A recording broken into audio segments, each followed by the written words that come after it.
We have had an eventful year. So much has happened, from weird lawsuits to thinking every major Unity game was going to die, to the biggest gaming announcement in over a decade.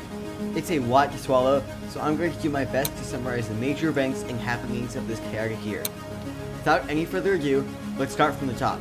This is State of Gaming 2023.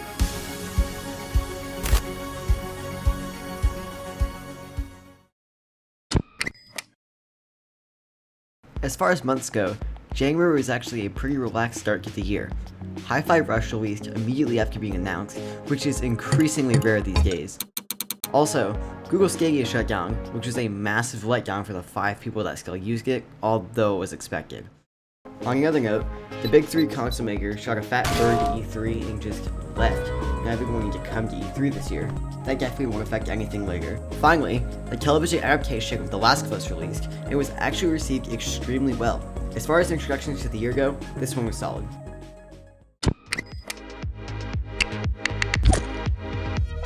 Just like the previous month, February was pretty chill. The first Nintendo Direct of the year happened, and yes, the first. There were 3 this year. I didn't even know that until I researched for this video. How many Nintendo Directs does one need? Anyway, it really wasn't a big deal unless you like fun-colored plant people, Nintendo's legal way to emulate games, or more crap to waste your money on. Also, PSVR 2 released for the low entry price of 0.0022 tickets to your death. Finally, the world's largest chat app, a platform where Earth's most toxic gamers chat and will frick the crap out of you if you aren't toxic like them, at least according to the... I'm done reading the script! And will frick the crap out of you if you aren't toxic like them, at least according to the most reputable internet dictionary, released in beta for the PS5. That was kind of underwhelming. Moving on. This month was pretty sad for a lot of people. The month started with Fortnite deciding it was bored of being what it was designed to be, and added Garry's Mod to itself in the form of the Unreal Editor for Fortnite, also known as Creative 2.0. It turns out that we can give a powerful editor to a bunch of tweens, they can recreate the entirety of Roblox. Who knew? Anyway, 3 days later, E3 got cancelled, citing that we appreciate and understand that interesting companies wouldn't have playable demos ready, and that resourcing challenges made being at E3 this summer an obstacle they couldn't overcome. I know that was bogus for a lot of you, but I'm fluent in corporate bullcrap, and what they were really trying to say was that Sony, Nintendo, and Microsoft didn't care, so we won't either. They stated that the convention could return in the future, which is another wonderful bit of foreshadowing. I'll let you figure that one out later. To add to the goofiness of this month, the 3DS and Wii U stores shut down after over a decade of service, making many digital downloads impossible to play, according to Nintendo. Luckily, the month ended well. Counter-Strike 2 was announced, which would be the first new game in the series since 2012, and in preparation for April Fool's Day, The Murder of Sonic the Hedgehog released. I still prefer the KFC dating sim, but I hope the 48 people who are still playing it are having fun.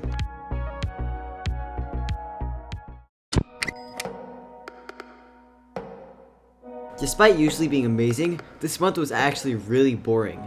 The Mario movie released, which basically blew up in theaters, but the scandal of the month was a new product release from Razer. The Razer Razor. Notate it any way you like, this breathtaking device will shave your skin in glorious 4K 60. Oh wait, it's a mouse? This breathtaking device will shave your skin with a beautiful 8,000 Hz polling rate at 360 follicles per second. Yeah, those are really the only big things that happened this month. At least it gave terminally online go-lifers an excuse to shave.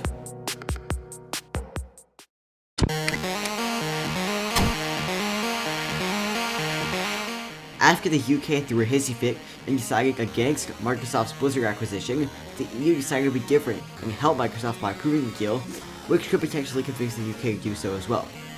Tears of the Kingdom also released this month as the first $70 game Nintendo has ever made, with the company stating that the copy-pasted graphics and ability to build child-friendly structures are really worth the extra $10.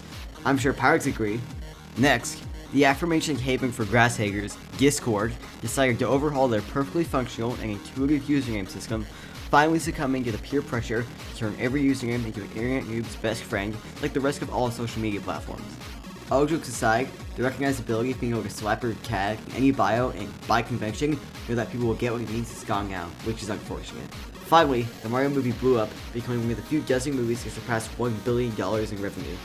This movie also continued the trend of being hated by almost every critic due to being good. Funny how consistent that is.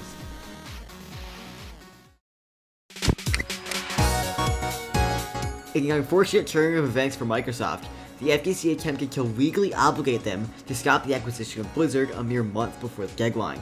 Because of the aforementioned approval from the EU, Microsoft could in technicality finish the acquisition with no issues. While this hasn't been resolved yet, it could definitely pose a threat for the deal. On another note, Steam updated its client UI properly for the first time in years, giving the whole thing a general makeover that looks way better than it did before, unless you ask Reddit. They hate it for whatever reason, just like everything else. This month was also great because it gives me an excuse to clown Apple, who announced the Vision Pro headset at WWDC. While I know the thing was built to be a general productivity device, them advertising gaming on it was pretty hilarious since all of the games were just controller-compatible iPad games. It's literally the perfect platform for potentially amazing games, and the only mention of them is under a sub-menu in their absolutely gigantic website, and to boot, you have to scroll sideways to get to that too. I can't get too mad since it obviously wasn't a priority, but it's definitely a hugely wasted opportunity, and a funny one at that.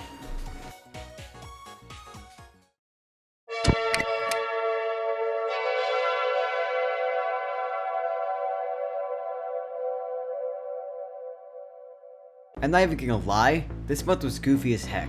While the previous parts of the year have been somewhat relaxed, this halfway point marks the slow but steady rise of total chaos in the future months. Be prepared. First, remember the whole FTC thing that happened last month? Well, it turns out that the judge literally did not care about the FTC's defense and let Microsoft do what they wanted anyway. Huge W for them. Next, Ubisoft decided that, in typical large corporation fashion, your personal purchases and owned products aren't really yours, and thought that straight up deleting inactive accounts is a good idea. What defines inactive, you may ask? A few years, a decade, 6 months. If you didn't log into your daily session of Just Dance or growing Battle for Neighborville for a mere 6 months, they're going to delete your data. This was also 2 years after they confirmed that they will in fact not delete accounts unless they've been inactive for over 4 years. Way to follow your word. Nice job, Ubisoft. Also, they added Futurama in Fortnite, so that's cool too.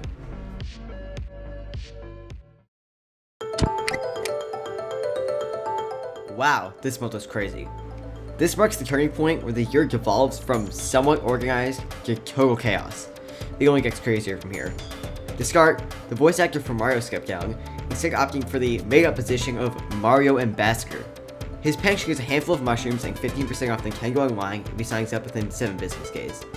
Next, Call of Duty Modern Warfare 3, not to be confused with Call of Duty Modern Warfare 3, was announced, to pretty mediocre reception. Much to the surprise of absolutely nobody, Microsoft announced that the Xbox 360 store will be closing in July of the following year, meaning you will unfortunately no longer be able to buy Minecraft Story Mode for $1,300. Finally, perhaps the funniest and most ironic turn of events occurred right before our very eyes: the release of Overwatch 2 to Steam.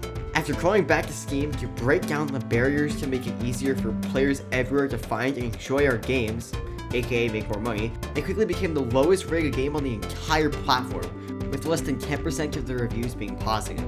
Even months later, it still holds an extremely low position, being the second lowest rated game behind whatever the hell this is.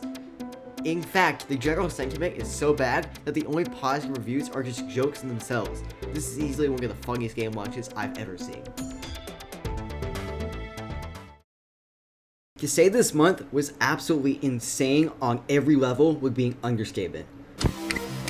Nothing will prepare you for the chaos that this month brought to the gaming community, especially the developers of said games. Total outrage struck the community in response to an extremely sudden decision by one of the largest game engines to do what they do best: make more money and pay developers less.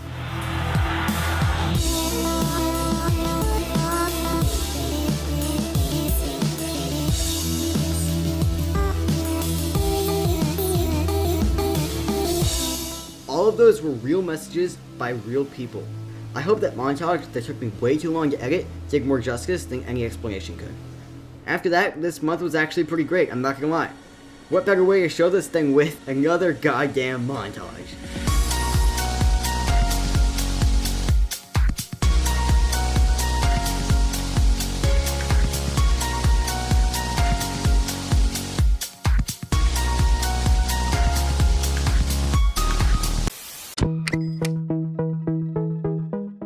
October was insanely action-packed.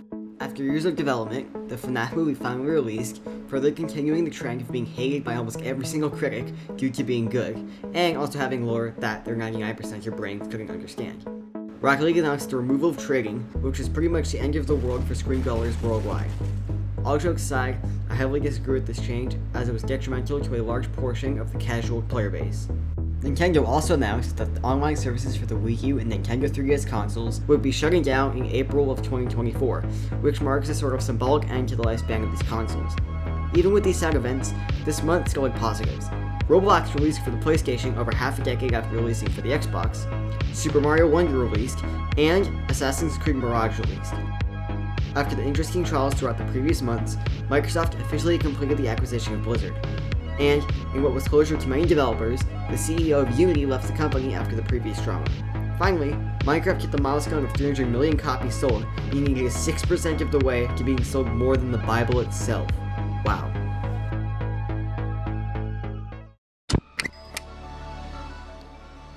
Even compared to September, this month was wild. However, instead of being detrimental, it was insanely positive.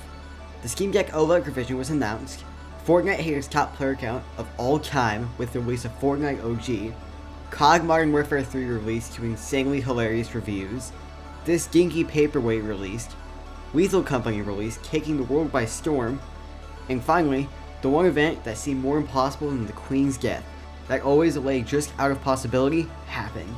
Grand Theft Auto 6 was announced, with the trailer releasing in December, and needless to say, people went crazy.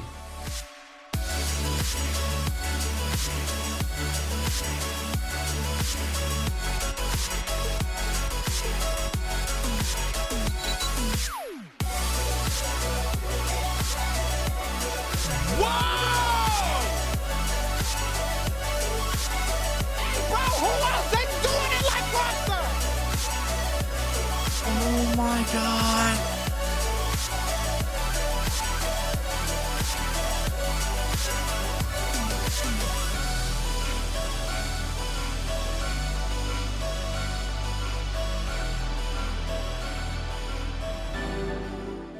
As amazing as these months were, it ended for those who played Rocket League when trading was removed permanently on December 5th.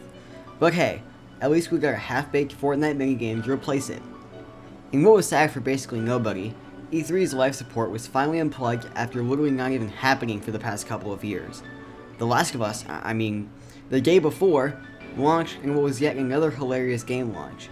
However, it wasn't a case of being overpriced or buggy like some of the previous games were. The game was literally just not what it was advertised as. Instead of being an open-world MMO game like conveniently deleted trailers showed, it was a crappy extraction shooter chock full of purchased assets, with some being years older than the supposed start of development date the dev team gave. Oh yeah, on the topic of the dev team, what do you think their response was to becoming a literal joke to everybody?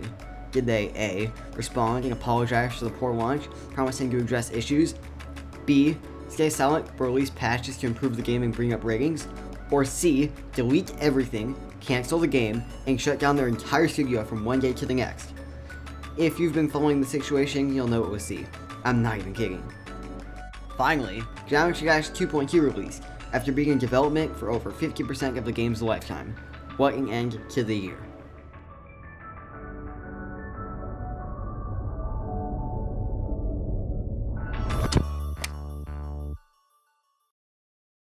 From incredible game releases and announcements to laughable failures, amazing new milestones in gaming history, and total abandonment of developers, 2023 has been one of the most packed years in recent gaming history. While we may have ended the year with confusing events, the stage has been set for 2024 to continue this positive trend. We can only hope it is just as good as this year was.